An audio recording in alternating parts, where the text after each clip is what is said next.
So I'm going to move on and introduce our first speaker. Professor Btihaj Ajana is going to talk about biometric extractivism, or rather about moving beyond biometric extractivism. Btihaj is Professor of Ethics and Digital Culture here at King's in the Department of Digital Humanities. Well, her work is interdisciplinary. She's both a filmmaker and a theorist, philosopher, writing about issues of ethics in relation to that idea of digital subjectivity and the way how we are all being mapped. But she's written the book Governing Through Biometrics, The Biopolitics of Identity, has edited a number of publications on self-tracking, on us being biopolitical subjects, but she also has a very kind of live and engaging political visual art practice. So over to you, Btihaj. Thank you very much.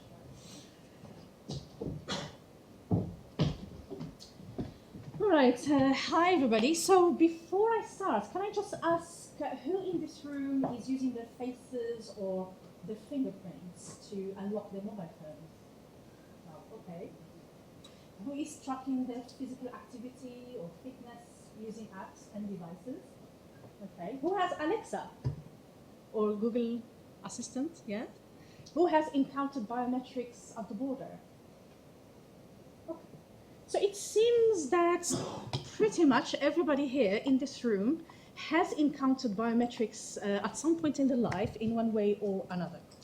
And that goes to show that biometrics is no longer this technology that is obscure or futuristic that we only ever encounter in sci-fi films like Gattaca, Minority Report, and the like, but it has become a technology of the everyday, a technology that is embedded in our everyday products like smartphones, like fitness apps, in our services, like logging onto banking platforms and so on. So it's no longer this technology that sits at the outside of society, but it has become embedded in our everyday life. So what I would like to do in this talk is to basically approach biometrics through the prism of extractivism. Obviously, there are many ways in which we can approach biometrics. We can look at it from a digital economy perspective, given how lucrative it is as an industry. We can look at it biopolitically, as I've done in the past. But for the purpose of this talk, I want to focus on the extractivist element.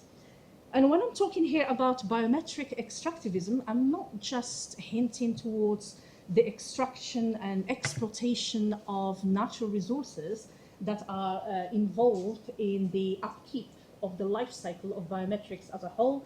So be it in terms of the hardware production, which consumes large amounts of material, metals, plastics, or the energy consumption that is involved in data capture, data storage, and analysis. But I would like to focus more on biometric extractivism in the sense in which the body itself becomes the site of excavation, extraction, and the generation of biovalue. But before I do that, I just want us to remember the ideological dimension of the future. And I'm so glad, Joanna, that you started on that note, inciting us to think about the future in a complex, nuanced way. But oftentimes, thinking about the future is a very old trick. It's an ideological trick that is embraced by politicians, by the tech industry, because what it does, that futuristic thinking, it brings discourses of hope, discourses of progress, discourses of change, all of which incite a particular way of thinking about the future. I'm not saying this way of thinking about the future is bad. I mean, progress is okay, being positive is good. But even if your thinking leans towards the catastrophic, in terms of climate crisis and wars and so on, even that, it gets utilized as a way to legitimize those predictive features that Joanna kind of mentioned before, and become a profitable, enterprise for the tech industry. So that's why I think we have to be very careful not to quickly jump at thinking about the future, but remind ourselves of what has been and where we are, so that we can hopefully start designing a better way forward for everybody, not just for the few, but for everybody. And when it comes to the biometric technology, I think it's very important to remember ourselves of its past. So obviously, biometrics is often promoted and marketed as this kind of glittery, advanced, high-tech technology, and hence its seductiveness. But biometric has been with us really as early as 500 BC, where merchants in ancient Egypt and Babylonia, they were using it as a way to distinguish between trustworthy traders and not very trustworthy traders. So from its very beginning, it was a technology whose epistemology is based on suspicion. So that's how it started. And actually in China, China is credited for the first use of fingerprinting in actually tablets made out of clay and later on papers for crime investigation. And some of you might have encountered anthropometry already. So anthropometry was a kind of a biometric techniques of sorts, but a very organic analog one that was developed by the French policeman Alphonse Bertillon in order to establish who is a recidivist, like who is a repeat offender. And it involved the measurement and categorization and storage of various measurements of the body. So it's really laid the foundation for biometrics as we know it today. And around the same time, in the 19th century, around the 1880s, scientists, especially from Britain, they were developing modern fingerprinting. And fingerprinting became, it superseded anthropometry because it was seen as more objective, more scientific, more tamper-proof, more reliable form of identification. And why I'm bringing up the past of biometrics is just to remind ourselves that the initial usage of biometrics was done in a very specific and contained way. It was done for law enforcement, for crime investigation, and it was tested and tried on colonized bodies, like in British India, for instance, before it was exported to the metropoles. The same way that contemporary forms of biometrics have been tested and tried on asylum seekers, on refugees, on detainees, on prisoners, before they expanded to the rest of the population, to us in our everyday products and services. So it's good to remember this, and that's why I'm starting with the past before I move on to talk about the future. So nowadays, obviously, biometrics is no longer the purview of the law enforcement, or it's no longer contained within specific spaces of exception, as Giorgio Agamben refers to them, like airports and borders and detention centers and prisons, but now it has really become pervasive. It has infiltrated every aspect of our lives, including our intimate lives. I mean, there are people who track their periods and their sexual activity in the bedroom through apps and devices. Obviously, you use your faces and fingerprints to unlock your mobile phones. Other people might actually use their voice recognition in order to log into their bank account, and the list goes on. What I'm trying to say is that there is no sphere nowadays that is left untouched by biometrics or immune from biometric processes. So it is no wonder that biometrics has become such a lucrative multi-billion industry. And according to Statista, biometrics was valued at 34.5 billion US dollars. So you can imagine the scale of biometric penetration into everyday life. So as I say here, biometric has become ubiquitous, pervasive. It has really infiltrated every corner of our lives.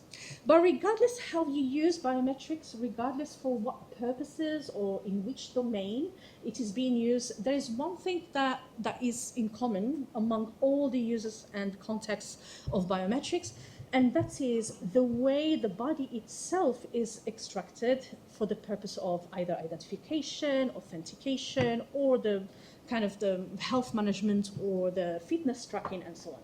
So the body has a very specific, special place in biometrics. The body is like a password that can actually supersede your PINs and your passcodes, and that's why it is always marketed as a very convenient, easy to use method of security. But above and beyond that, the body in biometrics is also seen as a source of instant truth. And we have this phrase that is very common among, in the biotech industry, which is the body does not lie. And that goes to show the fact that the whole philosophy, as I mentioned before, of biometrics is based on an epistemology of suspicion, an epistemology of distrust. The fact that we need the body itself to give us the truth about identity, and that we cannot trust the person herself to say truly who she is actually symptomatic of the fact that biometrics, the whole industry of biometrics, is based on the notion of distrust. And also, in many ways, the body in biometric industry is also a form of a stand-in reserve. Who came across this term, stand-in reserve? Anybody? Okay, few of you. So stand-in reserve is a term that was coined by Martin Heidegger, who in his famous essay, The Question Concerning Technology, talks about the essence of technology. And he argues that the essence of technology is not so much its instrumental aspect, like it being a tool for use, nor is it in its anthropological aspect, that is to say, technology as being a human activity, but the essence of technology lies in its revealing aspects, in its capacity to unconceal some kind of truth about who we are, about what we are, and what we stand for. So this is according to Heidegger. So I will read out this statement. The revealing that rules throughout modern technology has a character of setting upon, in the sense of a challenging forth. Such challenging happens in that the energy concealed in nature is unlocked. What is unlocked is transformed. What is transformed is stored up. What is stored up in turn is distributed, and what is distributed is switched about ever anew. And whatever is ordered about in this way has its own standing, and we call it the standing reserve. So obviously Heidegger was not writing about biometrics back then. I mean, this is an essay from the late 40s. But it is very obvious how biometric technology turns the body into a standing reserve, into this resource that is constantly on call, ready at hand, whenever we need to extract data from it or identity from it. And that's the problematic aspect, is that we are turning the body into a standing reserve for extraction at any time we need it to. But obviously, there are different modalities of extractivism. So biometric extraction does not happen in the same way or affect people in the same way, but there are layers of biometric extractivism. So at risk of oversimplifying, this is how I see biometric extractivism along the line of these three categories. So the first one, we have an imposed biometric extractivism, then a voluntary form of extractivism, and then an exploited form of extractivism. And I will go through them quickly before I talk about the future, because I know we are all here for the future. So, the imposed biometric extractivism is precisely what we are used to at the airports, at the border, when we are crossing the border. So it's the things that we cannot opt out of, the things that are imposed upon us, If you go to America, you have to submit your fingerprints in order to cross and enter the country. But what I would like to say here is that not everybody feels the force of biometric extractivism in the same way. Because borders and the politics of circulation, they are very much embedded in a highly unequal structure. So if you are an asylum seeker or an immigrant or a refugee, you feel the force of extractivism very differently than, let's say, if you are a European or an American businessman who uses biometrics in order to jump the queue and have a quicker and easier experience of crossing the border. So the intensity, the ontological experience is not the same for these two different groups. And what's interesting also about imposed extractivism is that it is not only practiced by governments and their policing agencies, but increasingly private contractors and humanitarian agencies are also involved in it. So if you're a refugee and you need to receive aid, the only way to receive aid is to be registered on the United Nations database called Progress. So, which means no biometrics, no aid, and no support. And this is what David Lyon refers to as the care control continuum, a form of compassionate oppression whereby aid is exchanged for discipline, as Didier Fassin puts it. And then we have the voluntary biometric extractivism, of which we are all guilty, because all of us here use biometrics in a consumer context, you know. So some of us track our activities, some of us count our steps or track our sleep. Some of us basically, use our faces to unlock our devices. So increasingly, this modality of extractivism has become pervasive within the consumer products, within consumer services, and hence the function creep of biometrics. It's no longer just contained within those spaces of governance and management of borders or prisons or crime investigation, but it is now within the everyday consumer culture. And what this has done to us is a sense of desensitization. So we have become increasingly desensitized of what biometric risks are, because now they're embedded in everywhere in our products. So we don't see them for what they are, as this kind of highly risky kind of technologies, and hence the complacency of the consumers themselves. So this is a very good quote that I like from the journalist Dorian Linsky, which indicates how we are ourselves as consumers, how we are complicit in the function creep, in the biometric spillover that has been happening in the last decade or so. And from this, there is the question of, or the category of exploited biometric extractivism. And I think they are related to the other two, because the problem with biometrics is that when you gather that data en masse, or even at the individual level, there's the possibility of repurposing it beyond the initial aims and the initial purposes. And this is what has been happening with that data. And we can see that in relation to the police use of facial recognition data, also Facebook, how it's managed to master facial recognition techniques thanks to users tagging each other in photos. You know, that has been happening for the last 10 years or so. So that is the issue. So you might wonder, well, am I being very negative? There is GDPR. And I get this a lot. When I start talking critically about biometrics, people say, oh, but there is GDPR and we are protected and they're not going to do anything with our data. But the problem with GDPR is that it relies on individual consent. Can I just ask, how many of you take the time to read the pop-up window, all of it, when it pops on your screens? How many? Nobody, exactly. So we might see it as an irritant and we just click accept all so that we can move on with our browsing experience. But even if you are very mindful about this data repurposing and extraction and want to read and want to actually click reject all, sometimes the design of those pop-up windows is very misleading. Many times I kind of see that toggle section and I don't know whether it's on or off, because it's not like a blue color or transparent, and I click with the hope that I've rejected it, but I don't know whether I rejected it or not. So even the design is done in such a way that it misleads the user. So I would say, no, GDPR is not enough. So, okay, the future. I know you're here for the future. You don't want to linger on the past and the present. So what I would say about the future is that unless we do something about it now, unless we change our habits, we hold the tech industry responsible and accountable, then the future would be, I'm afraid, just as an intensified version of now, unless we do something about it. And this is my Christmas wish list for the future.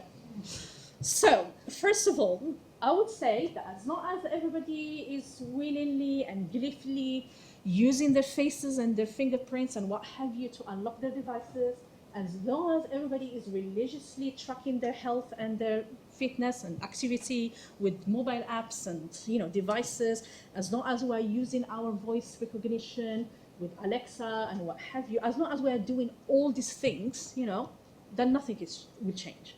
What we need is a critical civil engagement with these technologies.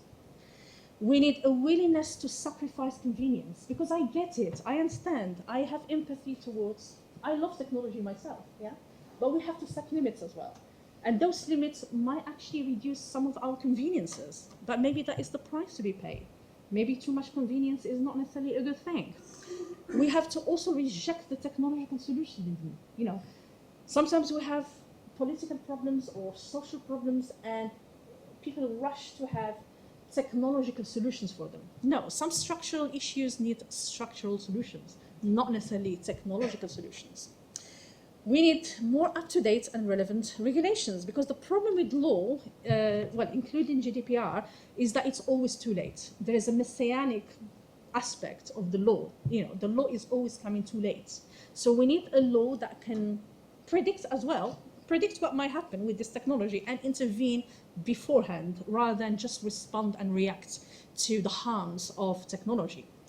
We also need to reverse the ontology of extractivism, not to see everything as a resource. Not everything needs to be extracted. And just because we might have the tools to extract, it does not mean that we have to feel the imperative to extract. Just because on your mobile phone, I have iPhone as well, I have the affordance to submit my facial scan or my fingerprint to unlock it, but I don't. I still use a passcode. Okay, I'm losing maybe a fraction of a second when I entering physically my passcode instead of just looking at it. But I'm willing to pay that fraction of a second as a price for not giving Apple my biometric data. And we also need this concept of decomputing that I borrow from Dan McKillen when he talks about fascist AI. So when we say decomputing, we are not talking about throwing away your laptops or throwing away your phones or your gadgets. That's not what we are saying. Decomputing means setting a limit on the expansionism of scale of technology. Questioning the necessity of technology. Do we always need this kind of technology to respond to this kind of challenge? Do we have to use biometrics all the time? And emphasizing degrowth, because I think it has become such a commonplace thing to regard growth as a positive thing. Just growth, GDP growing. That has become the measure of progress, is to grow.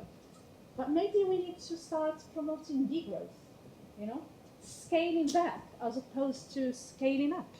We need to think of that.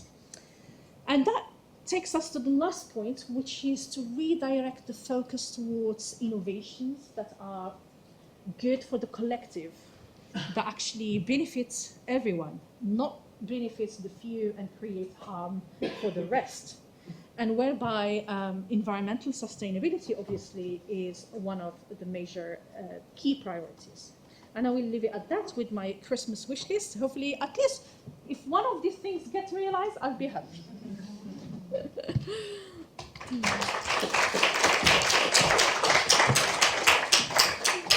Thank you.